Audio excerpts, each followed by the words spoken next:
আমাদের বোন শাকিরা আলজারি নুবা, তোমার একটু অনুভূতি বলবা, আজকের দিনে তুমি প্রথম হয়েছো সকল বিজয়কে পেছনে ফেলে।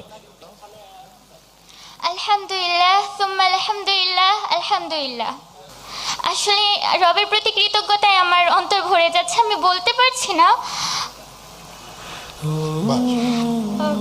আমি সত্যি অত্যন্ত আনন্দিত আর ধন্যবাদ জানাচ্ছি হাসানা ফাউন্ডেশন। এই আনন্দ অশ্রুর, এই আনন্দ আমাদের অনেক বড় প্রাপ্তির। আমার জন্য সবাই দোয়া করবেন যেন আমি কোরআনের জন্য একজন খাদেমা হতে পারি, কোরআনের পথে যেন আমি অটল থাকতে পারি, সেজন্য সকলের কাছে আমি দোয়া প্রার্থী। জাযাকুমুল্লাহু খাইরান। আমাদের এই বোনটির জন্য আমরা দোয়া করি, যেমন মা আয়েশা যেমন বিজ্ঞ একজন সাহাবী ছিলেন, বিজ্ঞ একজন হাদিস বিশারদ ছিলেন, মেয়েরাও যে পারে তা কিন্তু দেখিয়ে দিলেন আমাদের এই বোন।